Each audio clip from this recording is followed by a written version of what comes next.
고작 중국에서 제작된 드론 하나가 200억 원에 달하는 최신의 탱크를 완전히 파괴하는 사건이 발생했습니다. 이는 우크라이나 전장에서 포착된 충격적인 현실이었습니다. 현재 북한의 드론들이 청와대 상공을 활공하고 있으며 중국 드론은 대만을 끊임없이 위협하고 있고 러시아는 대규모 드론을 투입하여 우크라이나의 주요 도시들을 초토화시켰습니다.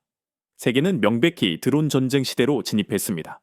더욱 심각한 문제는 이러한 위협을 효과적으로 저지할 방도가 전무하다는 사실이었습니다. 세계 최강 전력이라 자부하는 미군조차 극심한 당혹감을 표했습니다.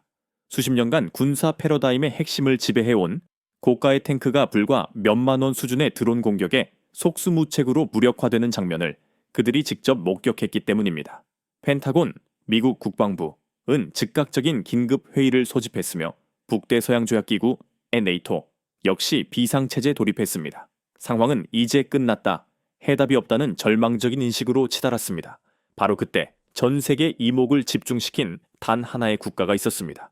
이 전례 없는 난제에 대한 유일한 해답을 보유한 나라, 바로 대한민국이었습니다. 처음에는 반신반의하던 미국은 이제 한국에 먼저 협력을 요청하며 손을 내밀고 있습니다. 70년 동안 한국의 안보를 책임져 왔던 미국이 이제는 한국의 첨단 기술을 통해 자신들의 방어 체계를 보전해달라고 요청하는 역설적인 상황이 전개된 것입니다. 과연 한국은 어떤 독보적인 기술력으로 세계가 포기 직전에 놓였던 이 중대한 문제를 해결할 수 있었을까요? 위성 사진을 통해 바라본 우크라이나의 대지는 거대한 고철 더미로 변모했습니다. 검게 그을린 수많은 전차 잔해들이 들판 곳곳에 산재해 있었는데 이는 마치 거대한 관들이 일렬로 누워있는 모습과 같았습니다. 2만 대가 넘는 장갑차와 전차가 파괴되었으며 이는 인류 역사상 최대 규모의 기갑 전력 손실로 기록되었습니다. 특히 바흐무트 전선에서 촬영된 영상은 섬뜩함을 자아냅니다. 러시아군 소속 전차 한 대가 도로를 따라 기동하는 순간 갑자기 하늘에서 수많은 검은 점들이 출현했습니다. 처음에는 단순한 쇳대로 오인했지만 그것은 수십 대의 드론이 무리를 지어 날아오는 모습이었습니다. 마치 메뚜기 떼가 습격하는 듯한 광경이었죠. 전차 승무원들이 이상 징후를 감지했을 때는 이미 방어하기에 너무 늦은 시점이었습니다. 첫 번째 드론이 전차 상부에 정확히 명중했고 쾅하는 폭발음과 함께 두 번째, 세 번째 드론이 연이어 충돌했습니다. 수십 톤에 달하는 철갑 전차는 순식간에 맹렬한 화염에 휩싸였습니다. 전차장과 승무원들은 다급히 해치를 열고 뛰쳐나왔으나 그 모습이 적군의 정찰 카메라에 여과 없이 기록되었습니다. 더욱 충격적인 사실은 이 드론들을 조종한 주체가 수천 킬로미터 떨어진 기지에 주둔하고 있던 우크라이나 군인들이었다는 점입니다. 그들은 위성과 중계망을 통해 연결된 흡사 게임 컨트롤러와 같은 장치로 드론을 조작했습니다. 즉, 알리익스프레스와 같은 온라인 플랫폼에서 누구나 수백 달러에 구매할 수 있는 중국산 저가 드론이 수십만 달러에 달하는 최신의 전차를 격파한 것입니다. 이는 기존 군사 상식으로는 도저히 이해하기 힘든 상황이었습니다. 제 동료 분석관인 김민준이 관련 보고서를 들고 찾아왔을 때 저 이찬우 역시 그 사실을 믿기 어려웠습니다. 저는 공군에서 20년간 방공 레이더 전문가로 근무했으며 나토 방공부대에서도 실무 경험을 쌓았습니다. 현재는 워싱턴 군사연구소에서 항공 위협 분석을 전담하고 있습니다. 30년 넘게 하늘을 감시해온 제 경험으로도 이러한 사태는 전례가 없었습니다. 아우디우카 전투에서는 더욱 극적인 장면이 연출되었습니다. 러시아군이 기갑대대 규모로 대대적인 공격을 감행했는데 약 50여 대의 전차와 장갑차가 일렬로 진격하는 모습은 가히 장관이었습니다. 하지만 이 공세는 불과 15분 만에 종결되었습니다. 하늘에서 수백 대의 드론이 마치 검은 구름처럼 몰려왔으며 하늘이 검게 뒤덮이는 듯한 착각을 불러일으켰습니다. 이 드론들은 고도의 정교한 협동 전술을 구사했습니다. 첫 번째 파동은 전차들의 능동 방어 체계를 무력화하는 역할을 수행했습니다. 두 번째 파동은 궤도와 포탑 등 핵심 부위를 집중적으로 공격했습니다. 마지막 세 번째 파동에서 최종적인 격파가 이루어졌습니다. 전차들이 하나씩 폭발하는 모습이 드론 카메라를 통해 실시간으로 송출되었는데 이는 마치 거대한 도미노가 연쇄적으로 쓰러지는 것과 같았습니다. 마리우폴에서도 유사한 상황이 벌어졌습니다. 러시아 해병대 소속의 T-80 BVM 전차 12대가 시가지로 진입했으나 30분 후 모든 전차가 화염에 휩싸였습니다. 이 역시 드론대의 공격 때문이었습니다. 전차를 압도한 것은 총알이나 미사일이 아닌 단순한 장난감처럼 보이는 드론이었다는 이 한 문장이 전 세계 군사 전문가들을 경악하게 만들었습니다. 저는 이때 명확히 깨달았습니다. 탱크와 탱크가 정면으로 격돌하던 고전적인 전차전은 더 이상 현대 전쟁에서 의미가 없다는 것을 말입니다. 30년 동안 제가 학습하고 경험했던 모든 군사적 상식이 하루아침에 송두리째 무너지는 듯한 기분이었습니다. 더 심각한 쟁점은 기존의 방어 체계가 드론 위협에 완전히 무력화되었다는 점이었습니다. 패트리어트 미사일 시스템의 발사 비용은 한 발당 400만 달러에 달합니다. 이는 수백 달러짜리 드론 한 대를 격추하기 위해 400만 달러를 소모해야 함을 의미합니다. 이러한 비효율적인 방식으로는 며칠 만에 국가 국방 예산이 바닥날 수밖에 없습니다. 이스라엘의 아이언 돔 시스템 역시 대량으로 몰려오는 드론 공격 앞에서는 속수무책이었습니다. 고출력 레이저 무기나 전자전 장비 또한 명확한 한계를 드러냈습니다. 제 머릿속은 복잡하게 얽혔습니다. 과연 우리가 오랫동안 진리라고 믿어왔던 모든 지식이 틀렸던 것일까요? 펜타곤 브리핑에서 제가 장군님, 이것은 단순한 전술적 변화가 아닙니다. 군사 패러다임이 근본적으로 재편된 것입니다. 탱크의 시대는 종말을 고했습니다. 라고 보고했을 때 회의실 전체가 침묵에 잠겼습니다. 통합참모본부장 밀리 대장은 심각한 표정으로 질문했습니다. 그렇다면 해결책은 무엇인가? 우리가 보유한 모든 무기가 무용지물이라는 말인가? 육군 참모총장이 답답함을 참지 못하고 끼어들었습니다. 현재로선 뚜렷한 해법이 없습니다. 탐지 단계부터가 막혀 있으니까요. 우리 에이브람스 전차도 똑같이 당할 가능성이 높다는 얘기인가? 저는 그럴 가능성이 매우 높습니다. 드론은 전차 상부를 공격하는데 전차의 상부 장갑은 상대적으로 취약합니다. 라고 답했습니다. 공군 참모총장은 테이블을 두드리며 반박했습니다. 그렇다면 우리 전투기는 F-35와 같은 최첨단 전투기라면 드론쯤은 저는 단호히 말했습니다. 전투기로 드론을 상대하는 것은 비합리적입니다. F-35의 시간당 운용 비용만 4만 달러인데 수백 달러짜리 드론 몇 대를 잡자고 F-35를 출격시키시겠습니까? 브리핑룸은 찬물을 끼얹은 듯 숙연해졌고 미군 고위 장성들의 얼굴은 점점 굳어졌습니다.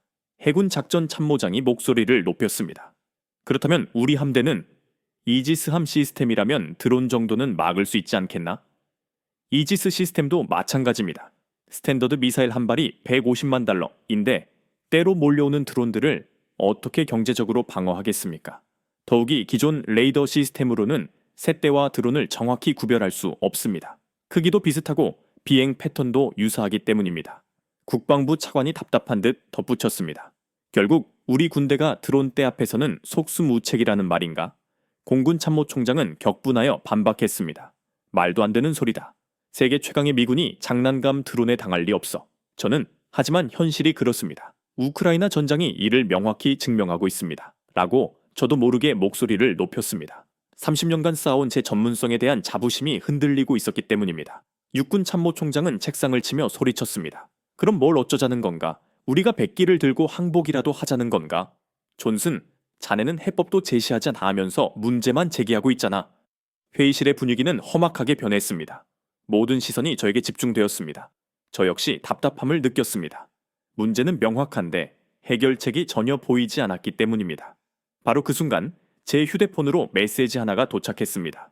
나토 정보국에서 발송된 긴급 보고서였습니다. 잠깐만요. 새로운 정보가 들어왔습니다. 그날 이후 각국에서 유사한 내용의 보고서가 쏟아져 나왔습니다. 독일, 프랑스, 영국 등 모든 나라가 동일한 결론을 내렸습니다. 드론 시대가 도래했지만 이를 완벽히 대응할 수 있는 수단은 없다고 말입니다. 저는 밤잠을 설쳤습니다. 정말 해답이 없는 것일까요? 30년간 연구해온 방공체계가 이렇게 허망하게 무너질 수 있는 것일까요? 하지만 며칠 후 제 책상 위에는 놀라운 내용이 담긴 보고서 하나가 올라왔습니다. 미국 방부 드론 위협 분석팀에서 작성한 최종 보고서였습니다. 표지에는 드론 시대의 해법 모색이라고 명시되어 있었죠. 보고서를 읽던 중 저는 한 문장에서 멈춰 섰습니다. 바로 미타셋 해답, 대한민국의 대드론 레이더 시스템이었습니다. 처음에는 황당했습니다.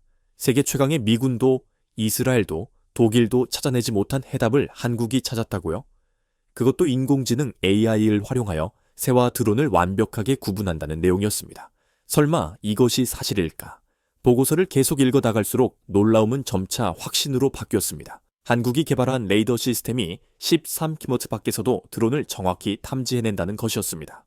더욱 놀라운 점은 오탐지율, 잘못 탐지하는 비율이 거의 제로정에 가깝다는 사실이었습니다. 이것이 정말 가능한 일인가? 동료 김민준 분석관에게 물었을 때 그가 건네준 한국군의 실제 훈련 데이터를 보고 저는 할 말을 잃었습니다. 기존 이스라엘 제품이 5km 거리에서만 드론 탐지가 가능했던 것에 비해 한국의 레이더는 무려 13km 밖에서 이를 포착했습니다. 게다가 단순히 물체를 탐지하는 수준을 넘어 날개 펄럭임의 미세한 차이까지 분석하여 새와 드론을 구분해낸다는 것이었습니다. 도대체 어떻게 이런 기술적 성취가 가능한 거지? 왜 하필 한국일까? 미국도, 독일도, 이스라엘도 아닌 한국에서 이러한 혁신 기술이 탄생한 이유에 대한 의문이 제 머릿속을 떠나지 않았습니다. 그 순간 저는 깨달았습니다. 드론으로 인해 완전히 뒤바뀐 전쟁의 판도에서 유일한 해답이 바로 대한민국에 존재한다는 것을 말입니다. 전 세계가 우크라이나 전장의 참혹함에 경악하고 있을 때 한국은 이미 미래의 위협에 대비하며 준비하고 있었던 것입니다. 그 보고서를 받고 제가 처음 느낀 감정은 설마였습니다. 한국이 드론 탐지 기술 분야에서 세계 최고 수준이라는 사실을 솔직히 믿기 어려웠습니다. 제가 알고 있던 한국은 삼성, LG 같은 전자제품으로 유명한 나라였으며 군사 기술 분야에서는 미국, 이스라엘, 독일 등이 선두에 서 있다고 생각했기 때문입니다. 하지만 보고서의 내용은 매우 구체적이고 명확했습니다. 한국 방위산업체에서 개발한 A4 레이더가 13km 거리에서 드론 탐지에 성공했다. 이는 기존 이스라엘제 레이더가 5km에서만 가능했던 성능을 한국이 거의 3배 가까이 향상시킨 것이다. 더 충격적인 것은 그 정확도였습니다. AI 기반 신호 분석을 통해 새와 드론 구별 성공률 98.7% 달성. 이 수치를 접하고 저는 자리에서 벌떡 일어설 수밖에 없었습니다. 기존 레이더들이 새떼를 수시로 오탐지했던 과거를 생각하면 이는 혁명적인 발전이었습니다. 김민준에게 이 자료는 어디서 입수한 것인가? 라고 묻자 그는 나토 정보 공유 시스템에서 나온 것입니다. 한국군이 지난해부터 실전 배치 테스트를 시작했다고 합니다. 라고 답했습니다. 저는 보고서를 다시 정독했습니다.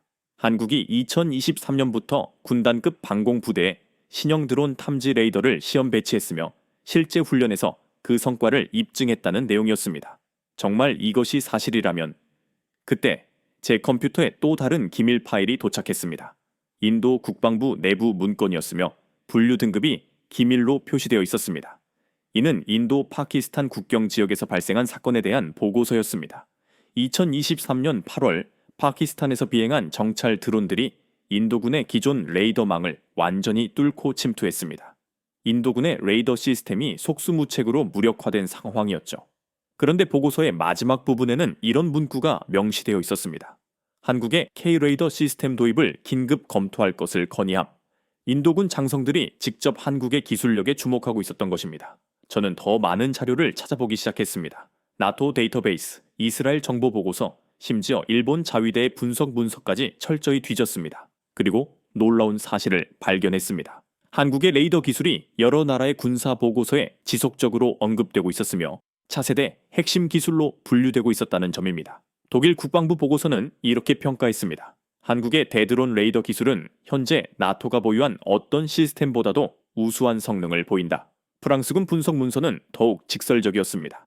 유럽 방산업체들이 10년간 해결하지 못한 드론 탐지 문제를 한국이 불과 2년 만에 해결해 해냈다. 영국 국방부는 한국과의 기술 협력 가능성까지 언급했습니다. 한국의 AI 기반 드론 탐지 기술은 영국 방공망 보강에 필수적이다. 저는 점점 더 이 기술의 정체에 흥미를 느꼈습니다. 도대체 한국이 어떤 독창적인 기술을 보유하고 있는 것일까요? 자료를 깊이 파고들자 구체적인 내용들이 드러났습니다. 한국 레이더는 기존 방식과는 완전히 차별화되어 있었습니다. 단순히 물체를 탐지하는 것을 찬도를 넘어 비행체의 날개 움직임 패턴까지 정밀하게 분석한다는 것입니다. 새는 날개를 펄럭이지만 드론은 로터가 회전합니다. 인공지능은 이 미세한 운동학적 차이를 실시간으로 완벽하게 구분해낸다는 것이었습니다. 이런 발상이 가능했구나. 저는 감탄했습니다. 30년간 레이더 분야에서 종사했지만 이러한 접근법은 단 한 번도 생각해 본 적이 없었기 때문입니다. 더 놀라운 사실은 한국이 이 기술을 실제 작전 환경에서 운용하고 있다는 점이었습니다. 한국군 관계자와의 비공식 대화록도 입수할 수 있었습니다. 우리 레이더는 참새 한 마리와 군사용 드론을 완벽하게 구분해냅니다. 심지어 13km 밖에서도 말이죠. 한국 공군 장교의 이 말은 제게 큰 충격으로 다가왔습니다. 13km라는 거리가 어떤 의미인지 아십니까? 기존 시스템으로는 오쿠튜클릿 거리에서도 오탐지가 빈번하게 발생했습니다. 그런데 한국은 거의 3배에 달하는 거리에서 완벽한 식별을 해낸다는 것입니다. 제가 또 다른 충격을 받은 것은 한국의 테스트 환경 때문이었습니다. 한국은 철사의 이동 경로에 핵심 요충지에 위치돼 있습니다. 봄과 가을에는 수십만 마리의 새떼가 한반도를 통과합니다. 이러한 환경에서 드론과 새를 정확히 구분하는 것은 극도로 어려운 일입니다. 그럼에도 불구하고 한국 레이더는 이러한 악조건 속에서도 98% 이상의 정확도를 보인 것입니다. 민준, 이거 정말 대단한 거보 아니야? 맞아요. 솔직히 저도 처음엔 믿기 어려웠습니다. 라고 김민준이 답했습니다. 저는 한국에 대해 더 깊이 알아보고 싶어졌습니다. 어떻게 이러한 기술적 혁신이 가능했을까요? 자료를 조사하는 과정에서 흥미로운 배경이 드러났습니다. 한국은 북한과 첨예하게 대치하고 있는 분단 국가입니다. 70년 넘게 군사적 긴장 상태에 놓여 있었죠. 이러한 절박한 환경 속에서 방공 기술에 대한 필사적인 필요성이 존재했던 것입니다. 특히 북한이 드론을 이용한 도발을 지속적으로 감행하면서 한국군은 일찍부터 드론 대응에 막대한 관심을 기울였습니다. 2022년 북한 드론이 서울 상공까지 침투했던 사건이 결정적인 계기가 되었습니다. 당시 한국군의 기존 레이더는 제대로 작동하지 못했거든요. 이런 상황이라면 필연적으로 해결책이 필요했겠구나. 한국이 드론 탐지 기술에 국운을 걸 수밖에 없었던 이유를 비로소 이해할 수 있었습니다. 하지만 한국은 단순히 군사적 필요성 때문에만 이 기술을 개발한 것이 아니었습니다. 한국의 압도적인 IT 기술력이 그 기반이 되어 주었습니다. 삼성, LG와 같은 글로벌 기업들이 축적한 반도체, 인공지능 기술이 군사용으로 성공적으로 전환된 것입니다. 아, 이래서 가능했구나. 저는 무릎을 쳤습니다. 한국의 뛰어난 민간 기술력과 절실한 군사적 필요성이 결합되면서 이러한 놀라운 결과물이 탄생한 것입니다. 더 자세히 살펴보니 한국의 접근 방식은 독특했습니다. 미국이나 이스라엘은 드론을 요격하는 데 집중했습니다. 레이저로 태우거나 미사일로 격추하거나 전자전으로 무력화하는 방식이었죠. 반면 한국은 드론을 탐지하는 능력에 집중했습니다. 드론을 정확하게 찾아내는 것부터가 모든 대응의 시작이라고 본 것입니다. 탐지가 불가능하면 요격도 불가능하다. 이 단순하지만 근본적인 원리를 한국이 가장 먼저 깨달은 듯 했습니다. 그리고 한국은 여기에 AI 기술을 접목했습니다. 수십만 건에 달하는 새와 드론의 비행 데이터를 학습시켜 미세한 차이도 놓치지 않고 구분해내는 정교한 알고리즘을 구축한 것입니다. 보고서를 읽으면서 저는 점점 확신을 가졌습니다. 보고서 한 줄이 전 세계를 흔들었다. 거기 적혀있던 이름은 다름 아닌 대한민국이었다. 이 문구가 결코 과장이 아니라는 것을 깨달았습니다. 한국이 진정으로 드론 시대의 유일한 해답을 가지고 있었던 것입니다. 제 30년 경험으로 보았을 때 이러한 기술적 도약은 매우 이례적입니다. 특히 보수적인 군사 분야에서는 더욱 그렇습니다. 그런데 한국이 해냈습니다. 그것도 세계 그 어떤 나라보다도 먼저 말입니다. 저는 더 많은 것을 알고 싶어졌습니다. 한국의 기술이 정확히 어떤 원리로 작동하며 실제 성능은 어느 정도인지 말입니다. 무엇보다 미국이 이 기술을 어떻게 활용하여 드론으로 뒤바뀐 전쟁의 판도를 다시 뒤집을 수 있을지 궁금했습니다. 판도를 바꿀 핵심 열쇠가 바로 한국에 있을지도 모른다는 생각이 들었기 때문입니다. 한국의 성과를 보고 나서 가장 먼저 떠오른 의문은 도대체 왜 미국은 이것을 만들지 못했을까였습니다. 세계 최강의 군사력을 자랑하는 미국이 한국보다 뒤처졌다는 사실이 믿기지 않았습니다. 우리에게는 실리콘밸리도 있고 록히드 마틴, 레이시온 같은 세계적인 방산업체들도 있지 않습니까? 하지만 자료를 파헤치자 그 이유가 명확히 드러났습니다. 미국은 처음부터 접근 방식이 달랐습니다. 드론이 위협으로 등장했을 때 우리가 집중한 것은 어떻게 격추할 것인가였습니다. 록히드 마틴의 고출력 레이저 무기 시스템이 대표적인 예입니다. 이 시스템은 레이저를 이용하여 드론을 태워버리는 방식이었고 수년간 막대한 예산이 투입되었습니다. 초기에는 성공적이었습니다. 시험장에서 정지된 드론은 완벽하게 파괴했으니까요. 하지만 실전 테스트에서 치명적인 문제점들이 드러났습니다. 제가 2021년 독일 람슈타인 공군기지에 파견되었을 때 미군의 대드론 레이저 시스템 실전 테스트를 직접 목격했습니다. 목표물 포착, 레이저 조사 시작, 작전실에서 긴장된 목소리가 흘러나왔습니다. 그러나 30초가 지나도 드론은 멀쩡했습니다. 왜 안 떨어지는가? 대기 중 습도가 높아서 레이저의 위력이 현저히 감소했습니다. 그날 독일은 흐린 날씨였고 높은 습도에서는 레이저 부기가 거의 무용지물이었습니다. 더 심각한 문제는 동시 다발적인 공격에 대한 대응이었습니다. 드론 여러 대가 동시에 출현했을 때 레이저 시스템은 한 대씩만 처리할 수 있었습니다. 나머지 드론들은 방어망을 그냥 통과해버렸죠. 이런 방식으로는 한계가 있다. 현장에 있던 독일 공군 관계자가 한숨을 좌지었습니다. 레이시온의 전자전 방식 대드론 시스템도 마찬가지였습니다. 드론의 통신을 교란하여 무력화하는 장비였으며 이 프로젝트에도 대규모 예산이 투입되었습니다. 제가 영국 RAF 레이크니스 기지에서 이 시스템 테스트를 지켜보았을 때의 일입니다.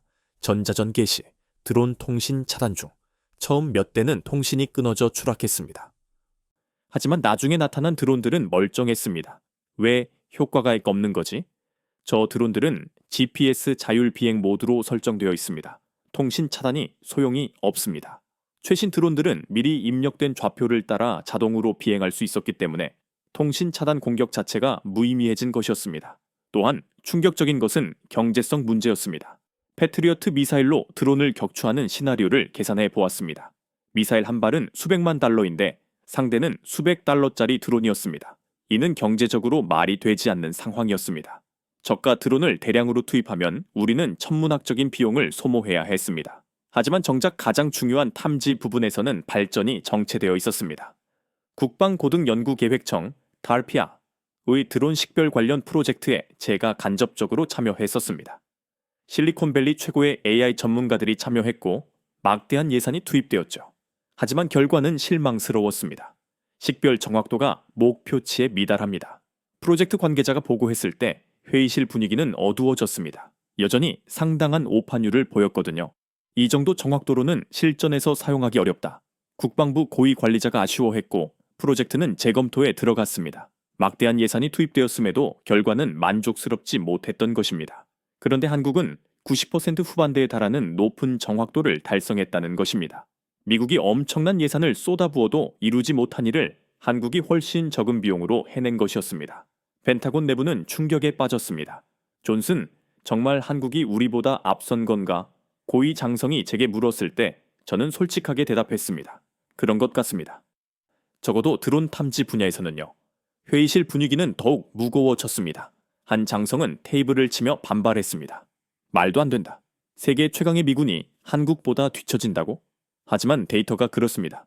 다른 장성도 격하게 반발했습니다. 우리에게 첨단 전투기들이 있는데 드론 따위가... 장군님, 전투기로는 드론을 상대하기 어렵습니다. 비용 효율성도 떨어지고 물리적으로도 한계가 있습니다. 또 다른 고위 장성이 끼어들었습니다. 그렇다면 이지스 시스템은 우리 해군 방공망이라면 이지스도 마찬가지입니다. 고가의 미사일로 저가 드론을 격추하는 것은 비효율적입니다. 국방부 차관급 인사가 심각한 표정으로 결론을 내렸습니다. 결국 탐지가 핵심이라는 이야기군. 맞습니다. 찾지 못하면 격추도 불가능하니까요. 그때 정보 담당 고위 관리자가 충격적인 발언을 했습니다.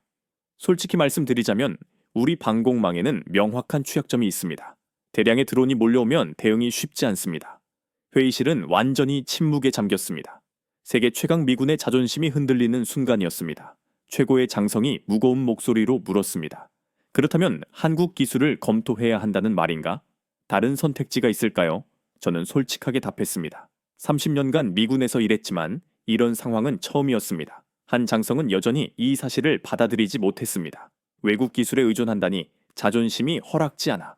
차관급 인사가 차가운 한마디를 던졌습니다. 자존심으로 전쟁을 이길 수 있습니까? 그 장성도 결국 입을 다물었습니다. 예산 재배분 논의도 격렬했습니다. 기존 대드론 시스템 개발 예산을 재검토해야겠어. 그렇다면 방산업체들은 어떻게 되는 건가? 실패한 프로젝트에 계속 투자할 수는 없지.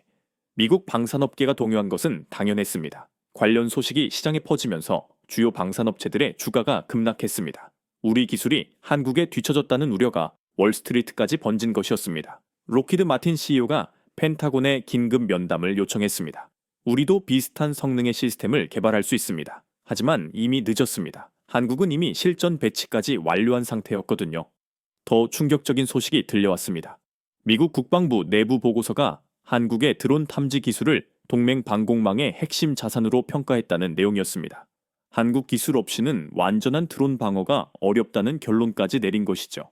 고위 장성이 개인적으로 제게 물었습니다. 존슨 이찬우, 솔직히 말해봐. 우리가 한국에 의존해야 하는 상황인 건가? 그런 것 같습니다. 우리는 요격에, 한국은 탐지에 특화된 거죠. 세계 최강 미군 지도부의 목소리에는 자존심과 현실 인정 사이에서 갈등하는 복잡한 감정이 섞여 있었습니다. 하지만 현실은 분명했습니다. 한국의 K-레이더는 세계 최초로 AI 알고리즘을 적용하여 새와 드론을 완벽하게 구분해냈습니다. 날개펄 여김의 미세한 차이를 분석해내는 기술은 미국조차 구현하지 못한 영역이었습니다. 장거리 탐지 능력과 높은 정확도, 이러한 성능은 미국의 어떤 시스템도 달성하지 못했습니다. 세계 최강의 군대조차 고개를 숙였다. 저 기술이 반드시 필요하다며. 이 말은 과장이 아니었습니다.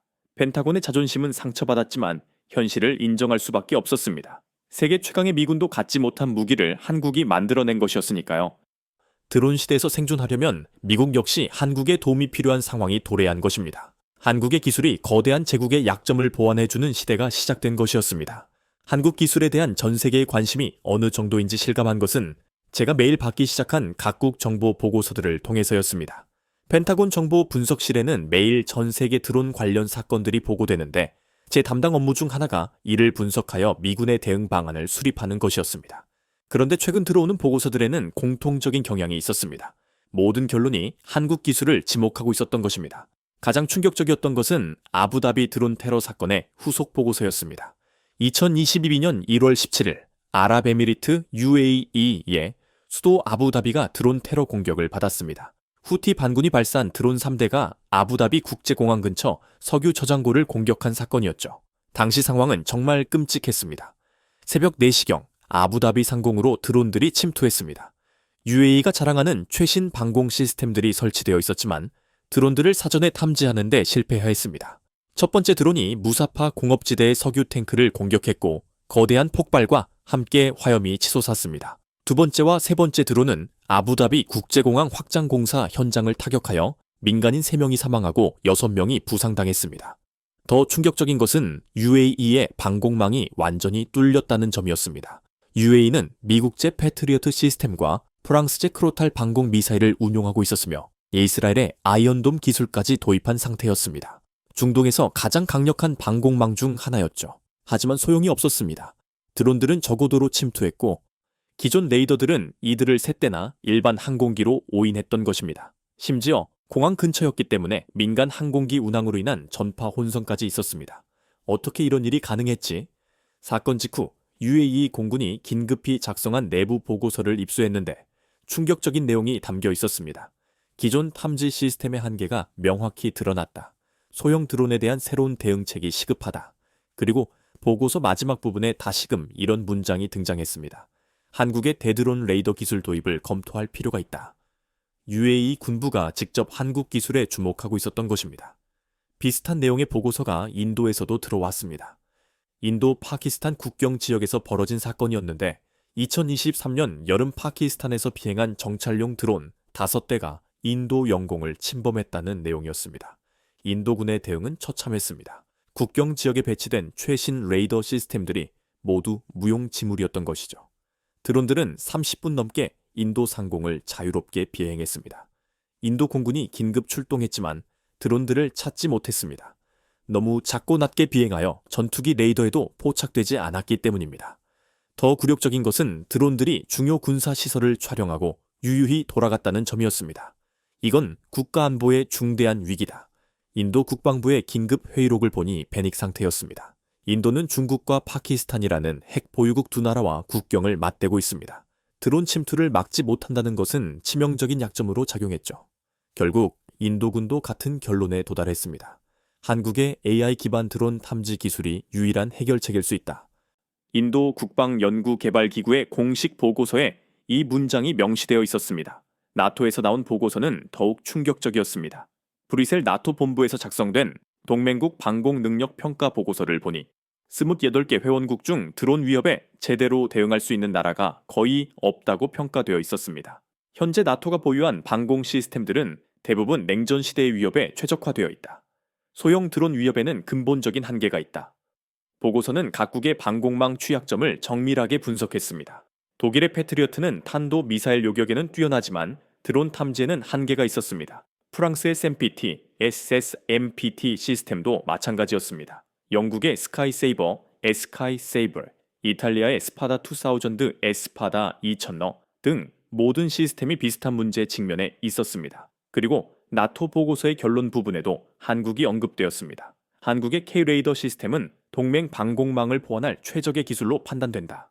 이 보고서는 미국의 요격 능력과 한국의 탐지 능력을 결합하면 완벽한 다층 방어 체계 구축이 가능하다고 제안했습니다. 나토 28개국이 공식적으로 한국 기술을 인정한 것이었습니다. 이러한 보고서들이 축적되면서 국제 언론들도 즉각 반응하기 시작했습니다. CNN이 가장 먼저 보도했습니다. 한국의 K-레이더가 글로벌 방산 시장을 뒤흔들고 있다는 제목의 기사였죠. 기사에는 K-팝, K-드라마에 이어 이제는 K-방산이다. 한국의 드론 탐지 기술이 세계 각국의 러브콜을 받고 있다는 내용이 담겨 있었습니다. BBC는 더욱 구체적인 분석을 내놓았습니다. 아시아 국가가 어떻게 군사 대국들을 놀라게 했나? 라는 제목의 특집 기사에서 한국의 K-레이더는 미국, 러시아, 중국도 보유하지 못한 독특한 기술이다. AI를 이용해 새와 드론을 구분하는 능력은 세계 유일무이하다고 평가했습니다. 월스트리트 저널 WSJ은 경제적 관점에서 접근했습니다.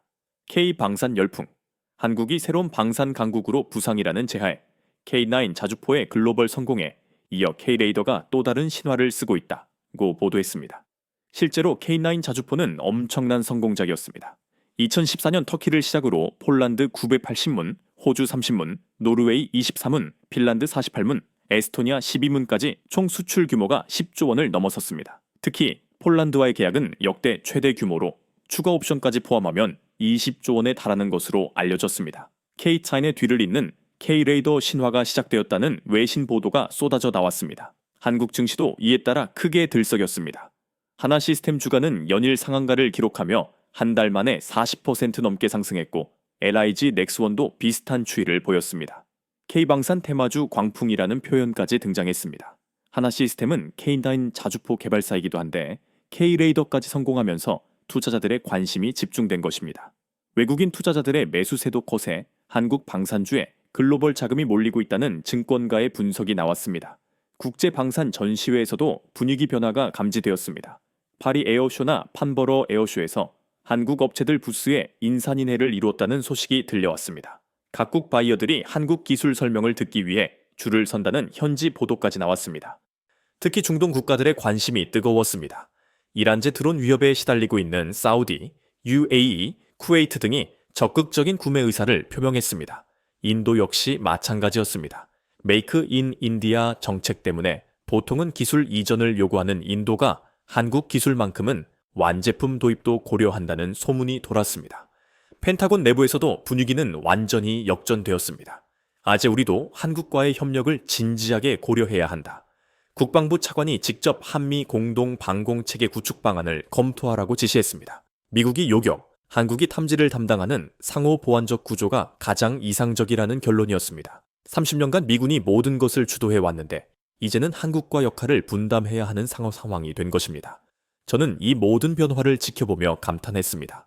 불과 몇 달 전까지만 해도 한국은 미군의 보호 아래 있는 동맹국으로만 인식되었지만 이제는 전 세계가 한국의 문을 두드리고 있었습니다. 드론이라는 21세기 새로운 위협 앞에서 한국이 그 해답을 제시한 것입니다. K-팝과 K-드라마로 시작된 문화, 한류가 이제 K-방산이라는 기술 한류로 확장되고 있었습니다. 그것도 세계 안보를 좌우하는 핵심 기술로 말입니다. 세계가 한국을 바라보고 있었다. 답은 이미 한국에 있었다.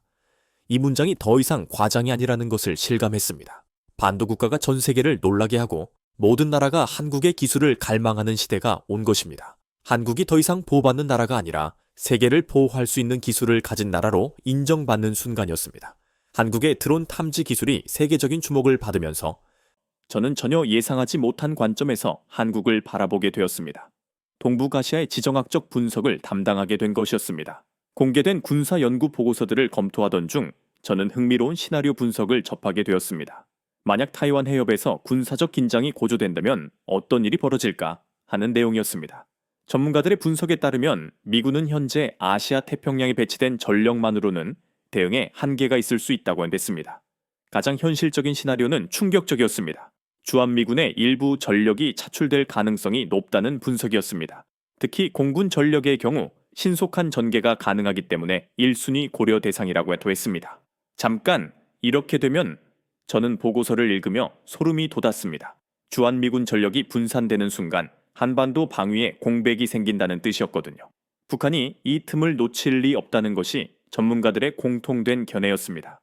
외신 보도에 따르면 북한은 이미 이러한 상황을 예의주시하고 있으며 미군 전력이 분산되는 시점을 도발 기회로 삼을 가능성이 크다고 분석되고 있었습니다.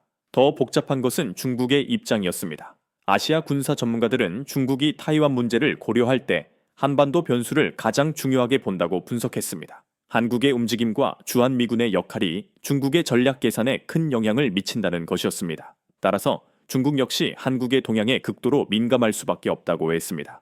한국이 핵심 변수구나. 저는 깨달았습니다. 동북아시아 전체의 균형이 한국에 달려 있을 수 있다는 것을 말입니다. 지도를 펼쳐놓고 보니 더욱 명확해졌습니다. 한반도의 지정학적 위치는 정말 독특했습니다. 중국 대륙과 일본 열도 사이에 끼어 있는 반도 지형이었죠. 북쪽으로는 중국과 러시아, 남쪽으로는 동중국해와 태평양이 펼쳐져 있었고 동쪽으로는 일본 열도를 사이에 두고 일본과 마주하고 있었습니다. 위성 사진에서 보면 한국은 바다 위에 고정된 항공모함 같다는 비유가 과장이 아니라는 것을 실감했습니다. 실제로 군사 전문가들 사이에서 한반도를 불침 항공모함이라고 부르는 이유가 여기에 있었습니다. 일반 항공모함은 움직일 수 있지만 적에게 발견되면 취약해집니다. 반면 한반도는 움직이지 않지만 절대 침몰하지 않는 거대한 전략기지라는 분석이었습니다. 한반도에서 출격한 군용기는 30분 만에 중국 동북부에 도달할 수 있으며 1시간 안에는 상하이 인근까지 작전 방영에 들어갑니다. 반대로 일본 전역도 1시간 내 작전 방영에 들어간다고 남했습니다.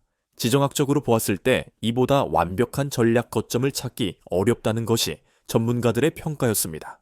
그런데 여기에 한국의 드론 탐지 기술까지 더해지면서 상황은 더욱 흥미로워졌습니다. 공개된 군사 분석 자료를 보니 한국의 K-레이더가 동북아시아 전략 균형에 미칠 수 있는 영향에 대한 다양한 관점들이 제시되고 있었습니다. 드론을 이용한 정찰 활동이 현대 군사작전의 핵심이 되었는데 한국의 탐지 능력이 이러한 활동을 크게 제약할 수 있다는 분석이었습니다. 정확한 정보 없이는 효과적인 군사작전이 어렵다는 것이 현대전의 특징입니다. 한국이 단순한 동맹국을 넘어선 전략적 파트너가 됐다는 뜻이군. 미국의 한국에 대한 인식 변화를 다룬 외신 보도들을 보면서 저는 확신했습니다. 중국 관련 보도들도 흥미로웠습니다. 일부 아시아 전문 매체들은 중국이 한국의 드론 기술을 주의 깊게 관찰하고 있다고 분석했습니다. 이는 사드 배치 때와는 다른 차원의 관심이라는 평가였습니다. 사드는 방어용 시스템이었지만 드론 탐지 기술은 공세적 작전 능력에도 영향을 미칠 수 있다는 분석이 나오고 있었습니다. 일본 언론들의 반응도 주목할 만했습니다. 한일 관계가 복잡한 상황에서도 안보 분야에서는 협력 필요성이 제기되고 있다는 보도가 나왔습니다. 드론 위협이 국경을 가리지 않는다는 현실적인 판단에서였습니다. 동북아 안보 구도가 재편되고 있다. 한미일 삼각협력에서 한국의 기술력이 새로운 축 역할을 할 수 있다는 분석들이 나오고 있었습니다. 러시아 관련 보도들도 흥미로웠습니다. 일부 외신에서는 러시아가 우크라이나 전쟁을 통해 드론의 중요성을 절감하면서 한국의 기술 동향에 관심을 보이고 있다고 분석했습니다. 이러한 상황에서 북한의 전략적 계산도 복잡해졌을 것이라는 관측이 나왔습니다.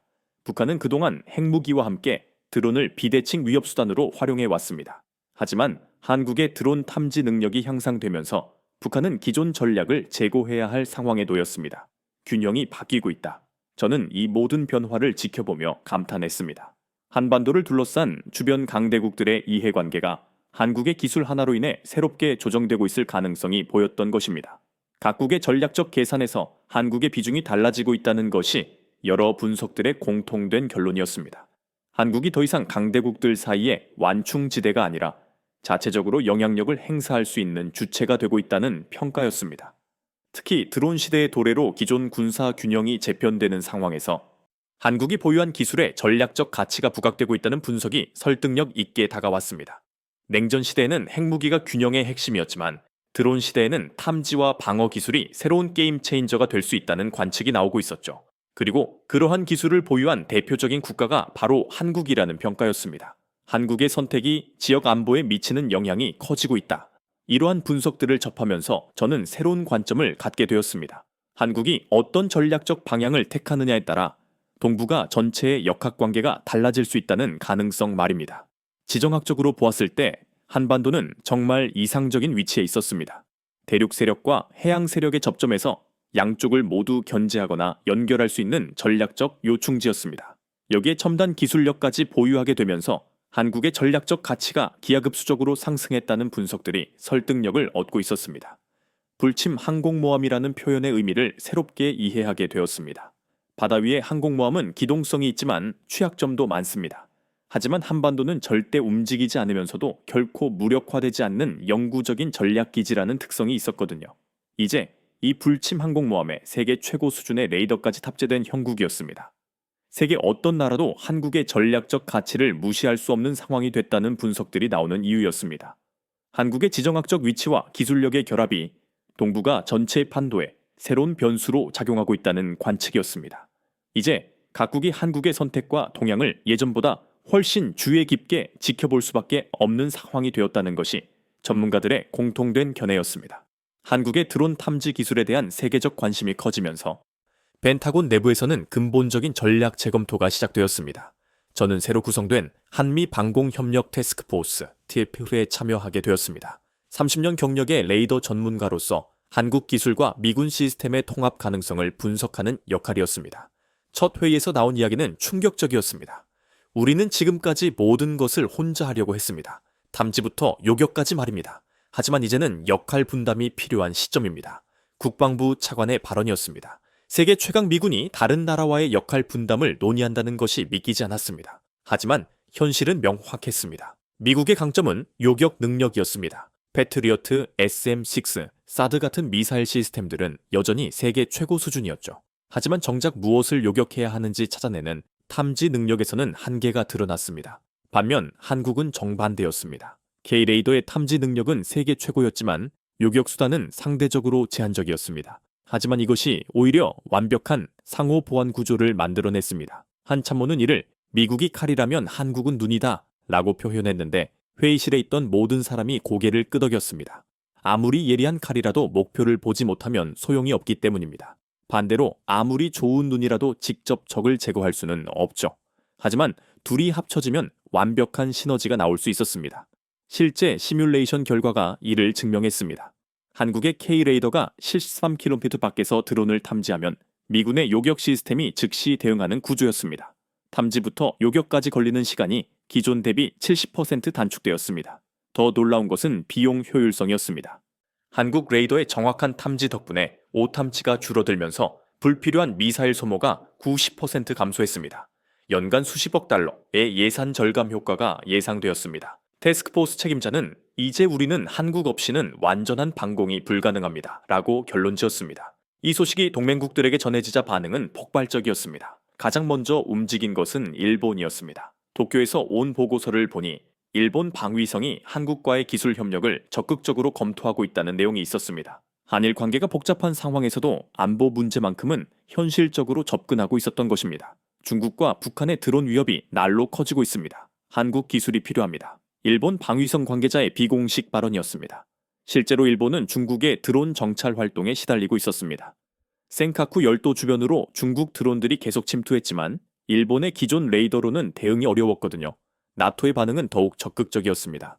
브뤼셀 나토 본부에서 작성된 동맹 방공 능력 강화 보고서를 입수했는데 놀라운 내용이 있었습니다. 한국의 드론 탐지 기술은 나토 동맹국들이 공통으로 직면한 드론 위협에 대한 가장 효과적인 대안이다. 보고서는 한국을 동맹의 눈이라고 표현했습니다. 나토 28개국이 각각 다른 방공 시스템을 운용하고 있지만 드론 탐지 능력은 모두 부족하다는 분석이었습니다. 그런데 한국의 K-레이더를 도입하면 이 모든 문제가 해결될 수 있다는 결론이었죠. 특히 동유럽 국가들의 관심이 뜨거웠습니다. 폴란드는 이미 K9 자주포를 대량 도입한 상태였는데 이제 K-레이더까지 검토하고 있다는 소식이 들려왔습니다. 에스토니아, 라트비아, 리투아니아 같은 발트 3국도 마찬가지였습니다. 러시아와 국경을 접하고 있는 이들 국가들은 드론 위협에 특히 민감할 수밖에 없었습니다. 한국 기술이 우리 안보의 마지노선이다. 폴란드 국방장관의 공개 발언이었습니다. 중동 지역에서의 반응도 폭발적이었습니다. 사우디아라비아와 UAE는 이란제 드론 공격에 지속적으로 시달려 왔습니다. 기존 방공 시스템으로는 막기 어려웠던 위협이었죠. 그런데 한국의 K-레이더라면 상황이 달라질 수 있다는 분석이 나왔습니다. 이란 드론들의 적어도 침투를 사전에 정확히 탐지할 수 있다는 것이었습니다. 한국이 중동 평화의 열쇠를 쥐고 있다. 사우디군 관계자의 말이었다고 들었습니다. 이러한 상황에서 가장 흥미로운 변화는 미군 내부에서 일어났습니다. 기존에는 미국이 모든 군사 기술을 주도하고 동맹국들은 보조적인 역할을 했습니다. 하지만 이제는 한국이 핵심 기술을 제공하고 미국이 이를 활용하는 구조로 바뀐 것입니다. 우리가 한국에 의존한다고? 처음에는 반발하는 장성들도 있었습니다. 자존심이 상할 만했죠. 하지만 현실을 받아들일 수밖에 없었습니다. 국방부 차관은 의존이 아니라 협력입니다. 우리는 각자의 강점을 살리는 거예요. 라고 설득했습니다. 실제로 운용 개념을 보면 정말 완벽한 분업 구조였습니다. 한국의 K-레이더가 먼저 전장을 스캔합니다. 13km 방향에서 모든 비행체를 탐지하고 AI가 실시간으로 드론과 새를 구분하죠. 위협으로 판단되는 드론이 발견되면 즉시 미군 요격 시스템에 정보가 전달됩니다. 패트리어트, SM-6 또는 레이저 무기가 정확한 목표 정보를 바탕으로 요격을 실시하는 것입니다. 이 과정이 자동화되면서 대응 시간이 혁명적으로 단축되었습니다. 동맹이 움직이기 전 한국의 눈이 먼저 깜빡였다. 이 표현이 정확했습니다. 미군의 항공모함 타격단이 작전을 시작하기도 전에 한국의 레이더가 이미 하늘을 감시하고 있는 것입니다. F-35가 이륙하기도 전에 K-레이더가 위협을 식별하고 있는 것이죠. 전장의 주도권이 바뀐 것입니다. 예전에는 적이 공격해오면 그때서야 대응했지만 이제는 적이 준비하는 단계부터 모든 것을 파악할 수 있게 되었습니다. 이러한 변화가 가져온 심리적 효과도 매우 컸습니다. 한 참모의 지적처럼 우리가 모든 것을 보고 있다는 것을 적들이 안다면 억제 효과가 엄청날 수 있었습니다. 드론 공격을 계획하는 적들이 어차피 들킬 텐데 라고 생각하게 만들 수 있었죠. 실제로 한국이 K-레이더를 실전 배치한 이후 북한의 드론 도발이 현저히 줄어들었다는 분석도 있었습니다. 나토 차원에서도 비슷한 억제 효과가 기대되었습니다. 러시아가 발트해나 흑해에서 드론 정찰을 시도할 때 한국 레이더가 배치되어 있다면 독일 군사 전문가의 분석처럼 러시아도 함부로 행동하기 어려워질 거라는 전망이었죠. 이제 한국은 단순한 지역 동맹국을 넘어섰습니다. 전 세계 자유민주주의 국가들의 방공망에서 없어서는 안 될 핵심 요소가 된 것입니다. 미국 태평양 함대의 작전 계획에도 한국 레이더가 반영되기 시작했습니다. 항공모함 타격단이 작전을 수행할 때 한국의 탐지 정보를 우선적으로 활용하는 구조였죠. 유럽에서도 마찬가지였습니다. 나토 통합 방공망에 한국 기술이 접목되면서 28개국의 방어 능력이 통합적으로 향상될 수 있는 기반이 마련되었습니다. 한국이 동맹의 중추 신경계가 됐다. 나토 사무총장의 표현이었다고 들었습니다. 정말 적절한 비유였습니다. 중추 신경계가 없으면 몸이 제대로 움직일 수 없듯이 한국의 탐지 능력 없이는 동맹국들의 요격 시스템들이 제 기능을 발휘하기 어려운 상황이 된 것이었습니다. 이러한 변화를 지켜보면서 저는 깊은 감동을 받았습니다. 30년 전 제가 처음 한국에 발을 디뎠을 때 한국은 미군의 보호가 절실한 나라였습니다. 북한의 위협 앞에서 혼자서는 버티기 어려운 상황이었죠. 하지만 이제는 완전히 달라졌습니다. 한국이 미국을, 나토를, 일본을 그리고 전 세계 자유민주주의 국가들을 보호할 수 있는 기술을 가지게 된 것입니다. 보호받던 나라에서 보호하는 나라로, 도움받던 나라에서 도움을 주는 나라로 변신한 것이었습니다. 그것도 세계에서 가장 첨단화된 위협인 드론에 대응할 수 있는 유일한 해법을 제시하면서 말입니다. 한국 없이는 21세기 방공이 불완전하다. 이것이 이제 서구 군사 전문가들의 공통된 인식이 되었습니다. 대한민국이 글로벌 안보 네트워크의 핵심으로 자리 잡는 역사적 순간을 목격하고 있었습니다. 한국의 눈이 세계의 하늘을 지키는 시대가 열린 것입니다. 한국의 K-레이더가 전 세계적인 주목을 받는 상황에서 정작 가장 가까운 위협인 북한에 대한 분석 요청이 들어왔습니다. 펜타곤 북한 분석팀에서 한국의 드론 탐지 기술이 북한 위협에 어떤 영향을 미칠 수 있는지 평가해달라는 긴급 보고서를 요청한 것이었습니다. 자료를 검토하면서 저는 충격적인 사실을 발견했습니다. 북한이 핵무기뿐만 아니라 드론 분야에서도 상당한 위협 능력을 보유하고 있다는 것이었습니다. 정보 분석에 따르면 북한은 수천 대의 소형 드론을 보유하고 있었으며 대부분 중국에서 수입한 저가형 모델들을 군사용으로 개조하여 활용하고 있었습니다. 2022년 12월에 발생한 사건이 이를 명확히 증명했습니다. 북한 드론 5대가 휴전선을 넘어 한국 영공에 침투한 사건이었습니다. 그중 한 대는 서울 강북구 상공까지 들어왔고 대통령실이 있는 청와대에서 불과 몇 킬로미터 떨어진 곳까지 침투했습니다. 당시 한국군의 대응은 충격적이었습니다. F-10K 전투기와 K-1 경공격기, 심지어 500MD 헬기까지 출동했지만 드론을 격추하지 못했습니다. 수십억 원짜리 최신 전투기들이 몇만 원짜리 드론을 잡지 못한 것이었습니다. 이것이 말이 되나? 당시 상황을 분석하면서 저는 경악했습니다. 한국군이 동원한 전력의 운용 비용만 수십억 원이었으나 반면 북한 드론은 시중에서 쉽게 구할 수 있는 취미용 모델 수준이었습니다. 더 심각한 것은 북한 드론들이 한국의 주요 군사시설과 대통령실 주변을 촬영하고 유유히 돌아갔다는 점이었습니다. 정보 유출 가능성도 컸습니다. 이 사건 이후 한국 국방부는 대북 드론 대응 시스템 구축을 최우선 과제로 설정했고 그 해답이 바로 K-레이더였던 것입니다. 하지만 더 큰 문제가 남아 있었습니다. 만약 타이완 해협에서 군사적 긴장이 고조되어 주한미군 일부가 차출된다면 어떻게 될까요? 북한이 이 틈을 노릴 가능성이 높았습니다. 북한 입장에서는 절호의 기회였을 것입니다. 미군 전력이 분산된 상황에서 대량의 드론을 동원한 도발을 감행할 수 있었으니까요. 기존 한국군 방공망으로는 수백 대의 드론이 동시에 침투할 경우 대응이 어려웠거든요. 이제는 상황이 달라졌습니다. K-레이더의 등장으로 모든 것이 바뀔 수 있었습니다. 한국이 북한 드론 위협에 대해 처음으로 기술적 우위를 확보한 것이었습니다. 13km 밖에서 드론을 탐지하고 새와 완벽하게 구분할 수 있는 능력은 북한이 보유하지 못한 기술이었거든요.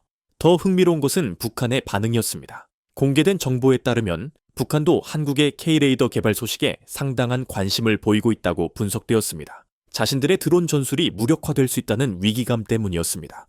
이런 상황에서 국제 군사력 평가 지표들을 보면 정말 아이러니했습니다. 글로벌 파이어파워 같은 군사력 랭킹에서 한국은 상위권에 북한은 30위 밖으로 평가되고 있었습니다. 수치상으로는 한국이 압도적으로 우위에 있는 것이죠. 하지만 현실은 달랐습니다. 북한이 핵무기를 앞세워 한국을 끊임없이 위협해왔고 한국은 이에 대응하느라 천문학적인 국방비를 쏟아부어야 했습니다. 순위는 높았지만 실제 위협의 크기는 정반대였던 것이죠. 30위밖에 북한에 끌려다니던 한국, 이제는 기술로 균형을 되찾는다. 이 문장이 정확한 현실을 반영하고 있었습니다. 수십 년간 한국은 북한의 비대칭 위협에 시달려 왔습니다. 핵무기라는 게임 체인저 때문에 재래식 전력의 우위가 무의미했거든요.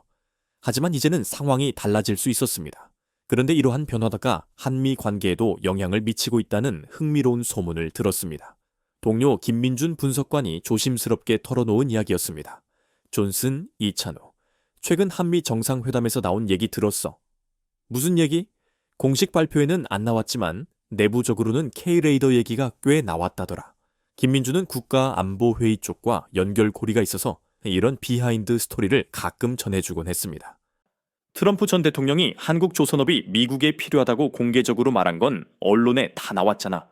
하지만 정작 중요한 언급은 따로 있었다는 거야. 어떤 얘기? K-레이더가 미국 인도태평양 전략에 필수적이라는 내용이었어. 한국 기술 없이는 중국 견제가 어렵다는 식으로 언급됐다고 해. 정말 놀라운 이야기였습니다. 70년간 한국을 보호해온 미국이 이제는 한국의 기술을 필요로 한다는 말이었거든요. 그래서 어떤 결론이 났대? 미국이 먼저 협력을 요청하는 입장이 됐다는 거지. 예전과는 완전히 반대야. 이러한 변화화를 뒷받침하는 자료도 나오기 시작했습니다. 미국의 대표적 군사 전문지 디펜스 뉴스에 흥미로운 칼럼이 실렸습니다. 제목이 역할 역전, 이제는 미국이 한국 기술에 의존한다였어요. 칼럼 내용은 정말 인상적이었습니다. 70년간 미국은 한국을 보호하는 역할을 해왔다. 하지만 드론 시대가 되면서 상황이 바뀌었다. 이제는 한국의 K-레이더가 미군을 보호하는 시대가 됐다. 동맹국이 슈퍼파워를 필요로 하게 만든 기술의 힘을 보여주는 사례다. 더 직설적인 표현도 있었습니다. 한국 없는 아시아 방어 계획은 이제 판타지에 불과하다. 이러한 평가를 미국 전문가가 직접 한다는 것이 정말 놀라웠습니다. 펜타곤 내부에서도 비슷한 우려가 제기되고 있다고 들었습니다. 만약 한국이 기술 협력을 거부하면 어떻게 될까? 이런 시나리오 분석까지 나오고 있다는 것이었습니다. 우리가 이제 한국을 달래야 하는 입장이 됐다. 한 고위 관계자의 말이었다고 김민준이 전했습니다. 정말 아이러니한 상황이었습니다. 70년간 보호해온 나라가 이제 우리를 보호할 기술을 가지게 된 것이었습니다. 한국군 관계자들의 자신감도 달라졌다고 들었습니다. 이제 북한 드론이 와도 우리가 먼저 본다. 전에는 한국 공군 관계자의 말이었는데 예전과는 완전히 다른 어조였습니다. 2022년 드론 침투 사건 당시만 해도 한국군은 완전히 당황했었거든요. 하지만 이제는 확신의 참모습을 보이고 있었습니다. 이러한 변화는 한국의 대북 전략에도 영향을 미치기 시작했습니다. 기존에는 북한의 도발에 대해 주로 수세적으로 대응했습니다. 북한이 무언가를 하면 그에 맞춰 대응하는 식이었습니다. 하지만 이제는 선제적 탐지가 가능해졌습니다. 북한이 드론을 준비하는 단계부터 파악할 수 있게 된 것이었습니다. 이는 한국의 대응 전략을 근본적으로 바꿀 수 있는 변화였습니다. 우리가 주도권을 잡기 시작했다. 전문가들의 분석이 정말 중요한 변화였습니다. 70년 넘게 북한의 위협에 끌려다녔던 한국이 이제는 기술적 우위를 바탕으로 상황을 주도할 수 있게 된 것이었으니까요. 물론 북한의 핵 위협은 여전히 존재했습니다. 이 부분은 K-레이더로도 완전히 해결할 수 없는 영역이었죠. 하지만 적어도 재래식 위협 영역에서는 균형이 한국 쪽으로 기울기 시작했습니다. 특히 드론 위협에 대해서는 한국이 압도적인 우위를 확보한 상황이었어요. 이는 한국의 자주 방위 의지에도 큰 영향을 미쳤습니다. 그동안 한국은 북한 위협에 대응하기 위해 미군의 지원에 크게 의존해야 했습니다. 하지만 이제는 일정 영역에서 독자적 대응 능력을 확보한 것이었죠. 우리도 할 수 있다는 자신감이 생겼다. 관련 보도에서 인용된 한국군 관계자의 말이었는데 이러한 자신감이 매우 중요했습니다. 자주 방위라는 것은 단순히 무기를 많이 보유하는 것이 아니거든요. 위협에 대해 독자적으로 대응할 수 있다는 자신감과 실제 능력을 갖추는 것이 핵심입니다. K-레이더의 성공이 바로 이러한 자신감을 심어준 것이었습니다. 세계 최고 수준의 기술을 독자 개발했다는 사실 자체가 한국의 기술력에 대한 자부심을 높였습니다. 더 이상 선진국의 기술을 따라가기만 하는 나라가 아니라 세계를 리드하는 기술을 만들 수 있는 나라라는 인식이 생긴 것이죠. 이러한 변화는 한국의 방위산업 전체에도 긍정적인 영향을 미쳤습니다. K-레이더의 성공 이후 한국 방산업체들의 연구개발 의욕이 크게 높아졌다고 전해졌습니다. 정부의 연구개발 예산 지원도 늘어났고요. 우리도 세계 최고를 만들 수 있다는 자신감이 업계 전반에 퍼진 것이었습니다. 실제로 K-레이더 이후에도 다양한 혁신 기술들이 속속 개발되고 있다는 소식이 들려왔습니다. 북한도 이러한 변화를 예의주시하고 있을 거라는 분석이 나왔습니다. 한국이 기술력으로 균형을 되찾아가는 상황에서 북한의 전략적 계산도 복잡해질 수밖에 없었습니다. 그동안 북한은 핵무기와 비대칭 전력으로 한국을 압박해왔습니다. 하지만 이제는 한국도 독자적인 게임 체인저를 보유하게 된 것입니다. 이런 상황에서 가장 중요한 것은 억제력의 확보였습니다. 군사력이라는 것은 실제로 사용하는 것보다 상대방이 함부로 행동하지 못하게 막는 억제 효과가 더 중요합니다. K-레이더도 마찬가지였습니다. 실제 드론을 격추하는 것보다는 북한이 드론 도발을 시도하기 전에 들킬 게 뻔하다고 생각하게 만드는 것이 더 중요했습니다. 그리고 이러한 억제 효과가 실제로 나타나고 있었습니다. 북한의 드론 관련 움직임이 현저히 줄어든 것만 봐도 알 수 있었습니다. 기술이 만든 억제력. 이것이 K-레이더가 가져온 가장 큰 변화였습니다. 한국이 더 이상 북한의 일방적인 위협에 끌려다니지 않고 자체적인 기술력으로 균형을 맞춰가고 있었습니다. 더 놀라운 것은 이제 미국이 오히려 한국을 필요로 하는 상황이 되었다는 점이었습니다. 70년간 보호받던 나라가 이제는 보호하는 기술을 가지게 된 것이었습니다. 기술로 만든 새로운 균형추가 한반도뿐만 아니라 한미 관계까지 바꿔가고 있었어요. 더 나아가 동북아시아 전체의 역학관계를 뒤흔들고 있는 역사적인 순간이었습니다. 오늘 저는 30년간의 군사 분석가 생활을 마감하며 마지막 보고서를 작성하고 있습니다. 책상 위에 놓인 두꺼운 파일들을 바라보며 처음 한국의 드론 탐지 기술 보고서를 받았던 그 순간을 떠올려 봅니다. 불과 몇 개월 전이었지만 마치 다른 시대의 일처럼 느껴져요. 그때만 해도 저는 반신반의했었거든요. 세계 최강 미군도 해결하지 못한 문제를 한국이 풀었다고? 하지만 지금 돌아보면 그 순간이야말로 새로운 시대가 시작되는 역사적 전환점이었습니다. 탱크를 무너뜨린 드론, 그리고 그 드론을 제압한 K-레이더. 완벽한 순환 구조였습니다. 문제를 제기한 자와 해답을 제시한 자가 달랐던 것이죠. 러시아와 우크라이나가 드론의 위력을 입증했다면 한국이 그 드론을 제압하는 방법을 찾아낸 것입니다.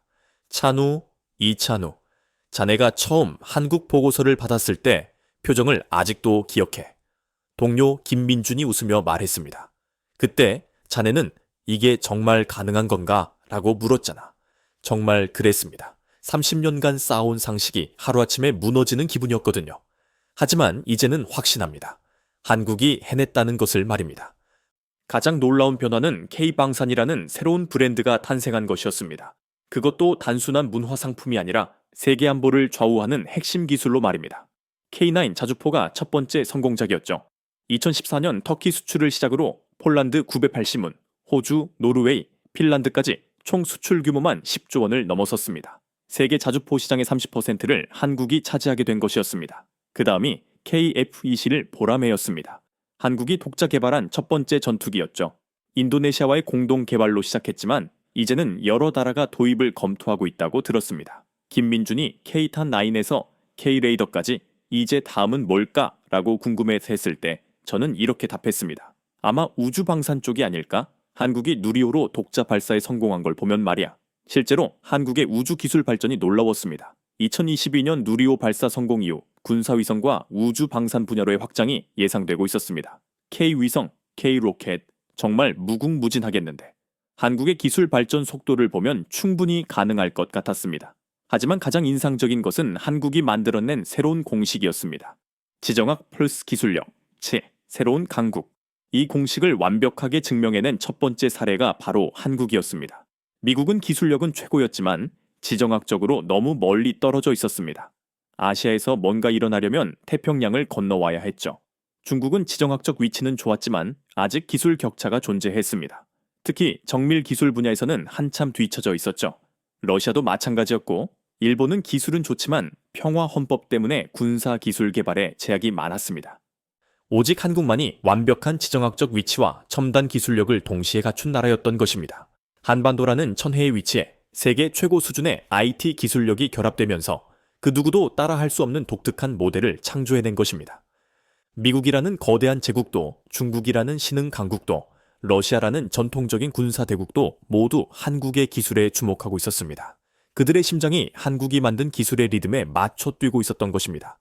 더 놀라운 것은 이러한 변화가 국제 질서 자체를 바꾸고 있다는 점이었습니다. 예전에는 영토 크기나 인구, 자원 보유량이 국력을 결정했습니다. 하지만 이제는 기술력이 모든 것을 좌우하는 시대가 되었습니다. 한국이 바로 이러한 새로운 시대의 첫 번째 성공 사례였던 것입니다. 작은 영토, 적은 인구, 부족한 자원. 모든 조건이 불리했지만 기술 하나로 모든 것을 뒤집어 놓은 것이었습니다.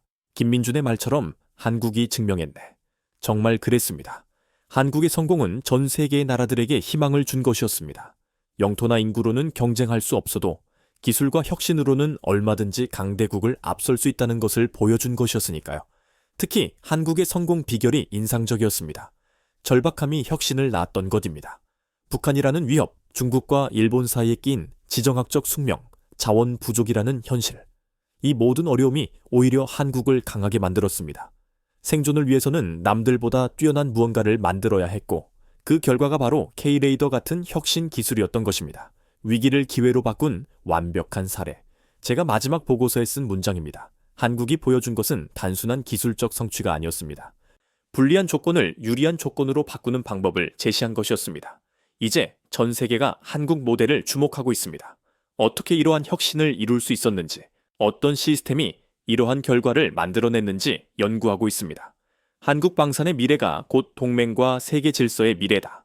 이 말이 더 이상 과장이 아니라 현실이 되었습니다. K9, K2, KF-21, K-레이더로 이어지는 한국 방산의 성공 스토리가 계속될 때마다 국제 질서도 함께 변화하고 있습니다. 한국이 만드는 무기가 어디로 가느냐에 따라 지역 균형이 바뀌고 한국이 누구와 협력하느냐에 따라 동맹 구조가 재편되고 있거든요.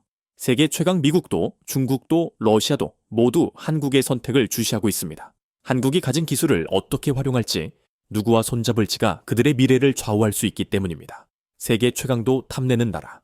이제 이 표현이 한국을 가장 정확히 설명하는 말이 되었습니다. 30년 전 제가 처음 동북아 안보 담당이 되었을 때만 해도 한국은 보호해야 할 대상이었습니다. 북한의 위협으로부터 지켜줘야 할 동맹국이었죠. 하지만 이제는 한국이 세계를 보호하는 기술을 가진 나라가 되었습니다. 한국의 눈이 세계의 하늘을 지키고 한국의 기술이 동맹국들의 안전을 보장하고 있습니다. 보호받던 나라에서 보호하는 나라로, 도움받던 나라에서 도움을 주는 나라로의 완전한 변신이었습니다. 드론이라는 21세기 최대의 안보 위협 앞에서 한국이 21세기적 해답을 제시한 것이었습니다. 그리고 그 해답이 이제 세계의 표준이 되고 있습니다. 한국이 더 이상 변방이 아니라 중심이 된 것이었습니다. 지구상에서 가장 치열한 분단 현실을 겪으며 생존을 위해 몸부림쳤던 반도 국가가 이제는 세계 안보의 중심축이 되는 기적 같은 이야기. 저는 이 모든 과정을 직접 목격할 수 있어서 정말 영광이었습니다. 역사가 바뀌는 순간을 현장에서 지켜본다는 것은 분석가로서 최고의 행운이었어요. 올바른 방향의 노력과 혁신이 결합되면 불가능도 가능하게 만들 수 있다는 것이었습니다. 지정학적 숙명을 기술적 혁신으로 극복한 유일무이한 성공 사례가 된 것이었습니다. 이제 저는 은퇴하지만 한국의 도전은 계속될 것입니다. K9, K-레이더 다음에는 또 어떤 혁신이 나올지 정말 기대됩니다. 한국이 만들어갈 미래가 곧 우리 모두의 미래가 될 테니까요. 한국은 더 이상 누군가의 보호를 받는 나라가 아니라 세계를 보호할 수 있는 기술을 가진 나라가 되었습니다. 변방에서 중심으로 보호받는 나라에서 보호하는 나라로의 역사적 전환이 완성된 순간을 제가 직접 목격했습니다. 이보다 더 큰 영광이 또 있을까요? 이러한 대한민국의 경이로운 기술력에 대한 심층 분석이 흥미로우셨다면 구독과 좋아요 버튼을 가볍게 눌러주시어 저희 감동 이야기 서버에게 따뜻한 격려를 부탁드립니다. 지금 이 영상을 시청하고 계신 여러분의 생각과 한국 방산의 미래에 대한 의견을 아래 댓글에 자유롭게 나눠주세요. 여러분의 적극적인 참여는 다음 영상을 제작하는 데 큰 힘이 됩니다.